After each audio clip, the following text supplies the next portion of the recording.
A lot of theory developed throughout the 70s and 80s and into the 90s along the lines of we need to figure out how to make and sell products in a way that takes advantage of our competencies, of what we're good at. We have assets. We need to utilize those assets. We need to make the most of what we're good at. Mm-hmm. So we need to make and sell the product in a way that is better than the competition can.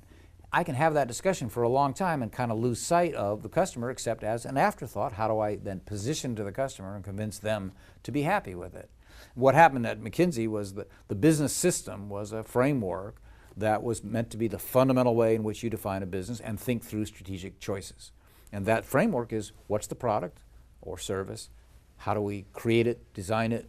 How do we make it? How do we sell it? And then you manage all those functions in such a way as to be integrated, which really means trying to make sure that the same product with the same features gets to the to the customer in the same way and in a way that's superior to what the competition can do.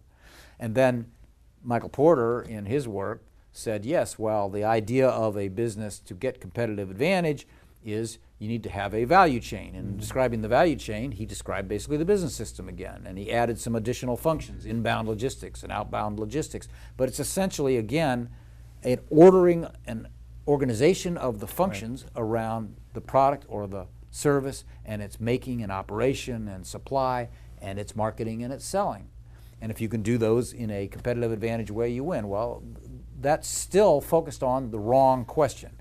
I felt where that leads is it ends up encouraging people to fall into one of two fundamental mistakes that I think most businesses, any business, has a tendency to have to fight against. One is being internally driven, and the other is kind of its flip side of the same coin, being customer compelled. Internally driven simply means, usually internally driven organizations are very aware of the customer. They usually have a marketing and a sales department and they're selling at the customer. But what they are doing in being internally driven is they are figuring out how to make and sell the product in such a way that takes advantage of doing what they're comfortable doing or what they are good at or feel that they are good at. And so they'll make a product that they're good at and they think is maybe better than what the competition can make, and then they'll take that product, throw it over the wall to the sales force and say, go out and convince customers that this product is good for them. You end up sometimes, indeed, being lucky and the product you're good at making and the marketing you're good at doing is exactly what the customer wants. But if not, of course, you end up trying to impose on the customer something they don't want.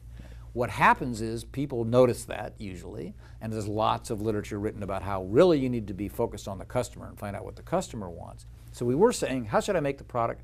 How should I sell the product? Well, first answer is, well, I'll figure that out based on what I think I'm good at, what I'm comfortable at, what I think I do well, which isn't exactly crazy, but it may not be what the customer really values.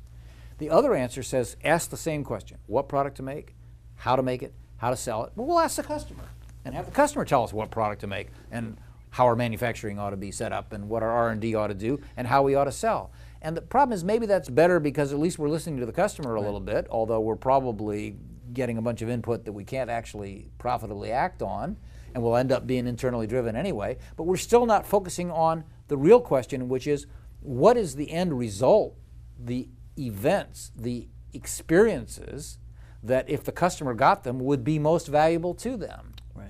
And when I get customer compelled, what I end up doing is saying, I'll drive my business by what the customer tells me to do. It's fairly easy to take that input, but there's a number of things that go fundamentally wrong. One, the customer is going to tell me about my product and how it's made and how it operates and how it's sold. That's different than telling me about what happens today for that customer and what would a better scenario look like.